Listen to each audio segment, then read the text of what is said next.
मित्रांनो, iPhone 14 pro max आहे माझ्या हातात. व्हिडिओ एंड पर्यंत पहा, कारण हे खूपच म्हणजे इन्फॉर्मेटिव्ह व्हिडिओ आहे.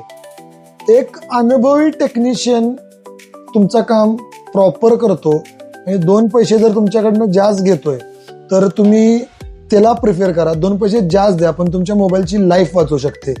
माझ्याकडे एक केस आली होती. आयफोन 14 प्रो मॅक्स होता, टच नॉट वर्किंग होता. कॉपी कॉम्बो लावला तर टच चालत होता, पण ह्याच्या ओरिजिनल कॉम्बोवर टच चालत नव्हता. डिस्प्लेला काही प्रॉब्लेम नव्हता, न वॉटर डॅमेज न काही प्रॉब्लेम. कॉपी कॉम्बोला टच चालत होता पण ओरिजिनल चालत नव्हता. आपण प्रॉब्लेम फाइंड आउट केला, प्रॉब्लेम आपल्याला सापडला. आपण मदरबोर्डमध्ये प्रॉब्लेम त्याचा रिपेअर केला आणि डिस्प्ले चालू झाला.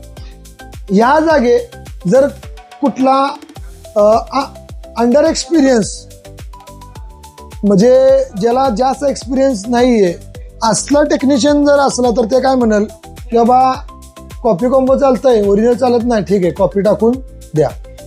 पण आपण त्याचा प्रॉब्लेम प्रॉपर फाइंड केला, शॉर्टिंग काढला आणि त्याला रिपेअर केला. ठीक आहे, तर हेच एक अनुभवी आणि एक्सपिरियन्स टेक्निशियनचा प्रूफ आहे. आणि आपल्याकडे आयफोनमध्ये, सॅमसंगमध्ये, ओप्पो, विवो, MI1 प्लसमध्ये डेलीचे असे वर्क असतात.